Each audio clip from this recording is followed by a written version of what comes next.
Ang susunod na programa ay rated PG. Patnubay at gabay ng magulang ay kailangan sa mga batang manonood.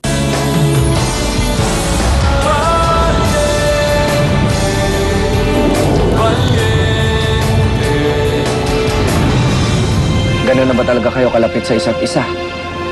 Napumunta kayo dito para lang ipagtanggol siya? Buhay ng taong pinag-uusapan dito, Gardo. Buhay ng isang taong gustong magbago. At buhay ng isang amang niligtas niya. Na mahalaga para sa akin, Itay. Pero ngayon hindi ko alam kung sino ba talaga ang tinuturing ninyong anak. Kung mahalaga sa iyong tinuturing mong ama, magpasalamat ka sa taong nagligtas sa kanya. Mabuti pa yung ampon at may pakinabang. Yung sarili kong anak walang diskarte. Pwede ko pa makita ulit ang anak ko? Makakatanggi pa ba ako sa nakababata akong kapatid? Nandito na ako, kuya. Nalibot ko na ang mundo. Natuto ng tama at mali. Sinuko ang mga laban, nalimot na ng panahon. Pero buhay pa rin ang prinsipyo ko. At naniniwala ako na may kapalitang lahat. Ibabahan ko ang pangalan mo. Magbabayad kung sino ang dapat magbayad. Pinapangako ko yan sa'yo.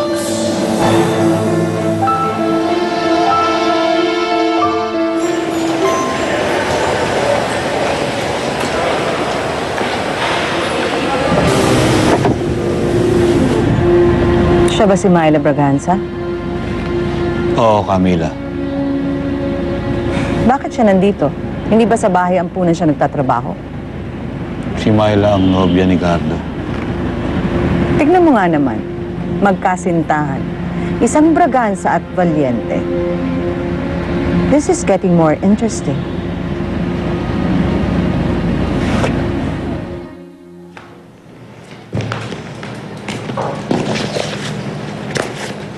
Myla, good news. May good news ako. Alam mo bang approve na ng DSWD ang adoption papers ni Jayden at pwede nang uwi ni Gardo si Jayden sa villa. Naku, matutuwa ako nito si Gardo. Naku, sasabihin ko huto ka agad sa kanya. Oh, sandali lamang.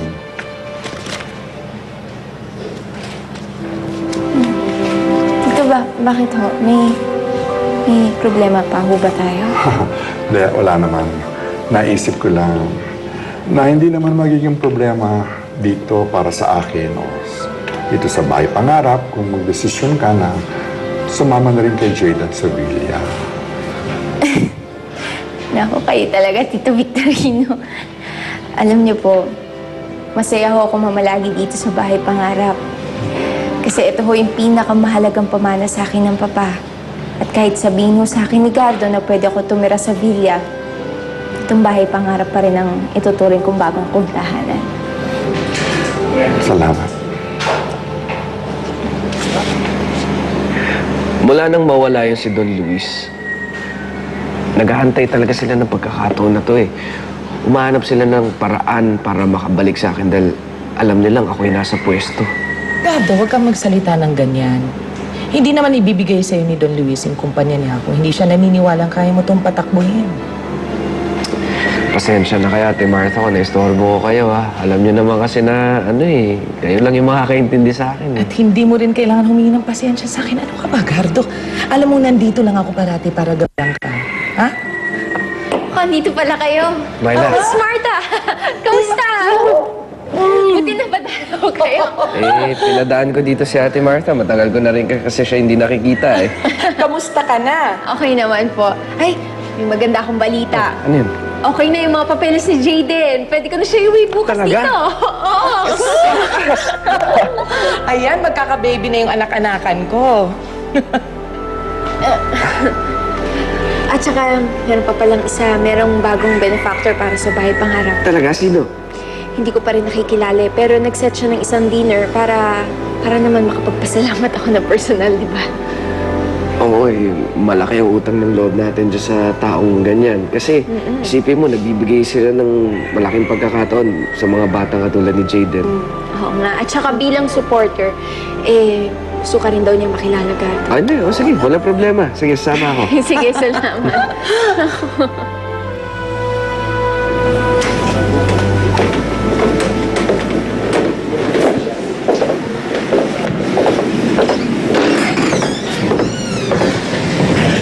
Good evening. Sergeant, sorry we're late. It's okay.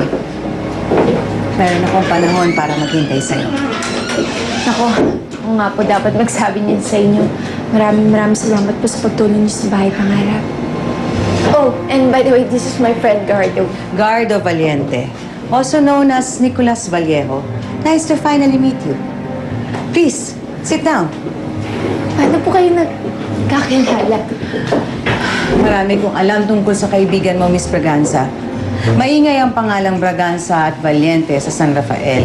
Sing-ingay ng pangalang Vallejo pagdating sa negosyo. If you don't mind me asking, familiar po ba kayo sa San Rafael? Ang angkan namin ang katuwang ng mga Braganza noon at mahigpit na kompetisyon sa San Ildefonso. Ang buo kong pangalan ay Milagros Regalado Arden. And I believe you're managing my company. Si Don Luis. Kapatid ko siya. At ako ang may karapatan sa Regalado Holdings.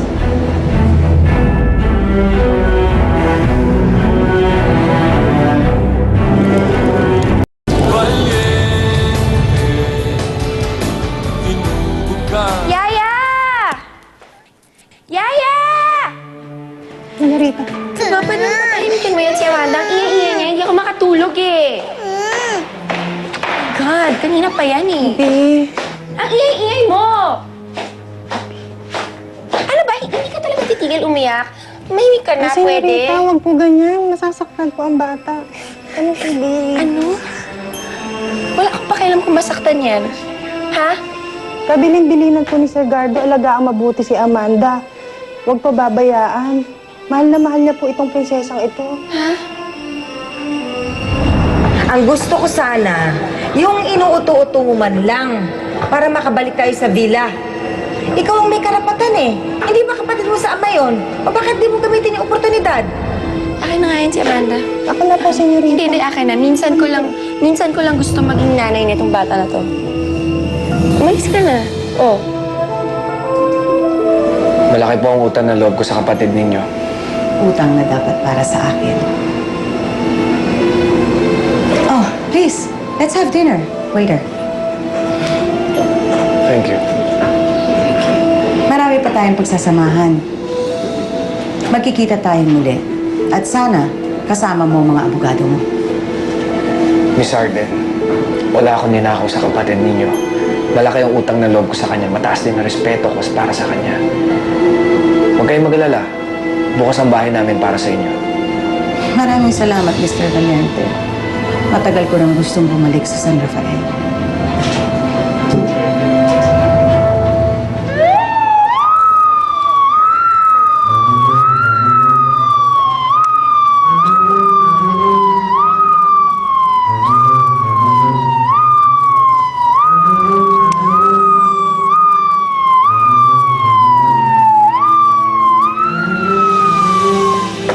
Alam mo yan si Miss Mila.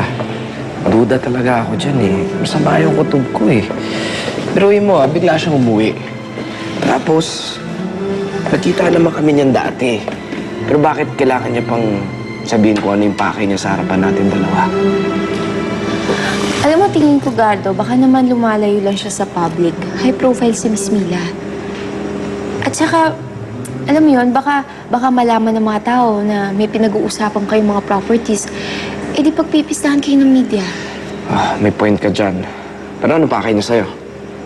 Ano mo, Gardo, huwag na muna natin siya husgahan na ang sabi kasi sa akin, Tito Victorino, bukas siya sa pagtulong sa bahay pangarap. Huwag na natin husgahan yung pagtulong niya. Tama ka. Pero hindi. Duda pa rin ako eh. Parang napakasama ng kutob ko, parang may balak siya eh. Ganto na lang. Para lumamig na yung ulo mo, bukas, samahan mo ko. Puntahan na natin si Jaden at iuwi mo na dito. Talaga?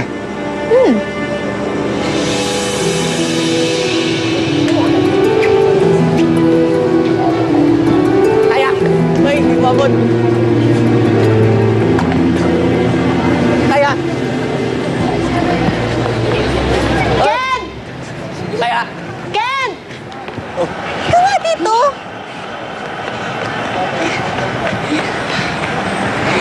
Ano ka ba naman bata ka? Bakit dito ka naglalaro? Ang init-init dito. Tingnan mo nga, oh. Pawis na pawis ka na. Naglalaro po kami ni Tete Toyo. Ay no, Eh, nagkaya kasi to si Kent eh. Nababato sa bahay dahil wala siyang magawa. Eh, bakasyon naman, kaya sinamahan ko na. Papaniwala ka sa batang ito. Mamaya isipin niya, ikaw ang tatay niya. Tito tayo. Kawalan tayo ulit. Ikaw ulit tayo. O ba? Game, takbo ka na. E paano? Laro muna kami. Pero mag-alala ka na, bahala sa kanya. Game!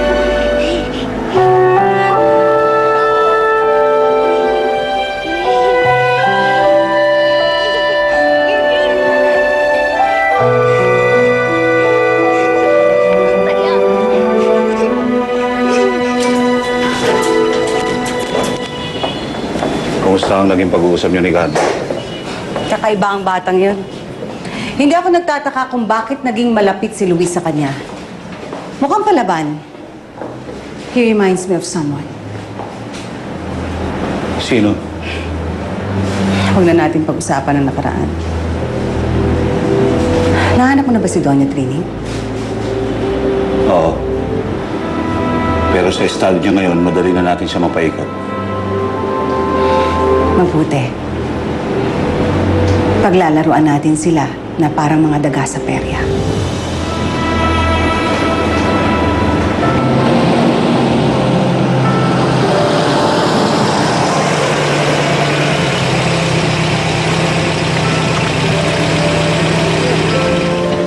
Dito na tayo.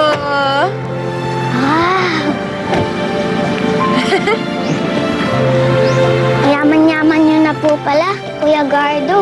Nakatira po kayo sa malaking bahay. Ay, ikaw talaga. Sabi ko naman sa'yo, huwag mo na akong tatawagin Kuya Gardo. Diba nag-usap na tayo? Dapat ang tawag mo sa akin, tatay. Oo nga pala. Sige po, tatay. Gardo, nasa nga pala si Leona? Sige. Patawag natin. Tipinang! Tipinang! Ay, Sir Gardo! Si Leona ba nandyan? Sabi mo, hinahanap siya ni Myla. Tsaka si Amanda. Sir, may problema po yata eh. Kasi po nagpaalam po yung mag-ina na mamamasyal.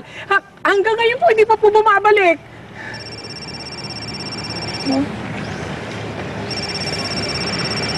Ito, si Leona. Hello? Nasa kayo? Gardo, may kumidnap sa amin lalaki. Sabi niya, kailangan mo daw kaming tubisin ng 20 million, kundi papatayin niya kami ni Amanda. Hello? Hello?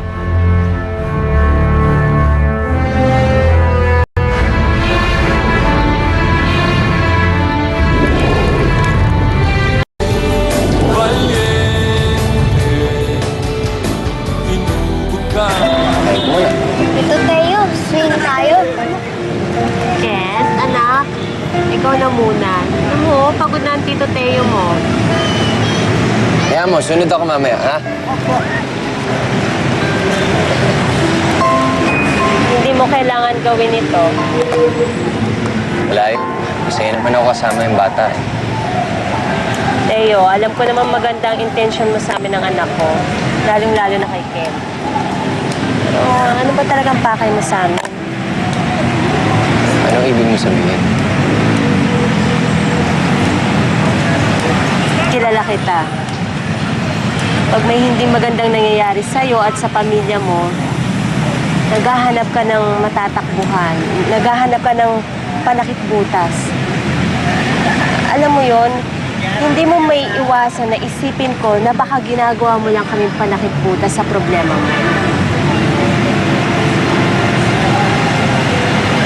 Hindi ba hinahanap ang totoong ama niya?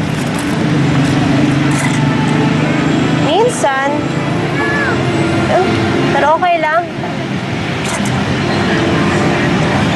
Lumaki naman yung bata na walang ama eh. Kaya ko naman siyang buhayin at palakihin ng ako lang mag-isa. Hindi ko kailangan ng isang tao para tumayong ama sa kanya. Wala naman akong alagaan siya. Kayong dalawa. Hindi, Teo. Ayusin mo muna kung ano yung problema dyan sa pamilya mo bago ka tumanggap ng panibagong responsibilidad. Alam ko minsan naghahanap ka ng atensyon ng isang pamilya, pagmamahal ng isang pamilya.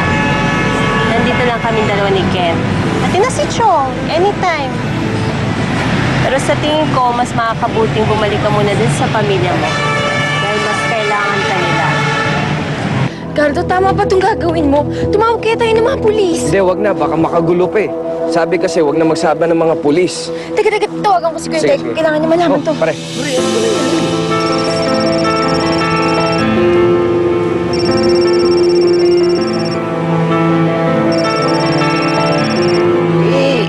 Nakita ko kanina yung mag-ina sakay ng tricycle. Pupunta na dun sa lumang warehouse ng Asungarera sa may dulo. Lubang warehouse? Oo, yung lumang tambakan ng aning tubo. Hindi, doon tayo papunta ngayon. Ano? Sabi ni Leona kasi, doon papunta yung mga kidnappers. Hindi Pare, alam mo, naisip ko na yan eh. Pwedeng gawin ulit ni Leona, kaya lang ayoko munang i-entertain kasi nung huling nakausap ko naman yan, matino pa. Ganito gawin mo, isama mo yung isa sa mga bodyguards tapos kumuha ka ng pang-ransom money, bibigyan natin doon sa mga kidnappers. Sige pare. Jerry! Gardo, hindi ko alam na... Huwag kang mag-alala. Kahit ano mangyari, ililigtas natin si Amanda.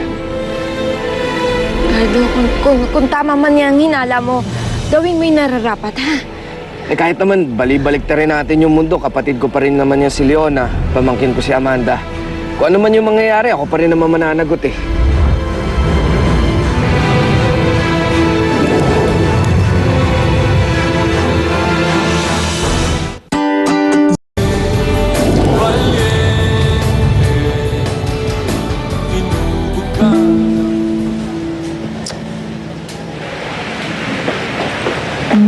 Gardo, ano? Tumawag na ba ulit si Leona? Ito nga, hindi pa nga eh. Kung tumawag yun, hingi ko sa kanila, nakusapin ko yung mga kidnappers. Eh, paano kung totoo yung hinala mo na wala naman talagang kidnappers? Alam mo, nakakatakot na. Nakakatakot para kay Amanda. Baka kung ano gawin ni Leona, tsaka baka ano yung mga plano niya. O sige, gusto mo laruin natin yung gusto niya?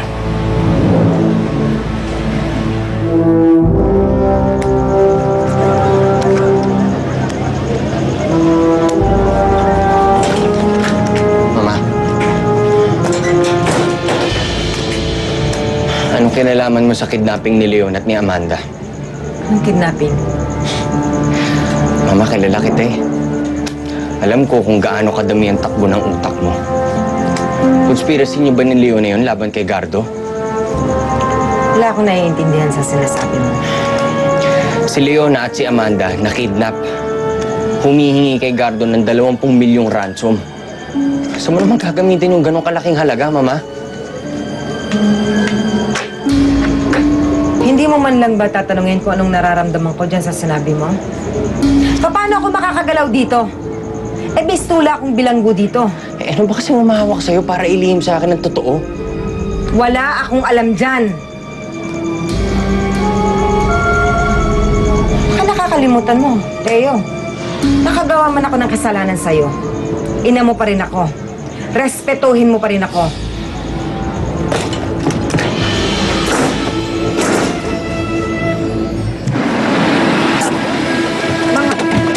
Nandun mo kasi may bantang iba ba? Ikaw, doon ka nakapagpamigay, di ba? Hindi. Ang ibig ko sabihin, bakit Pinang! nangyari yan? Sige. Pinang! Ay, ayan na si Sir Tehi. Mabuti na lang dumating na po kayo. Nasaan na sila, Gardo? Hello, Mama. Don't worry, alam ko yung ginagawa ko. Pag natapos na itong lahat, matatapos na yung lahat ng problema natin, okay? Napakawalang hiya mo talagang babae ka. Manang-mana ka sa lola mong si Minerva.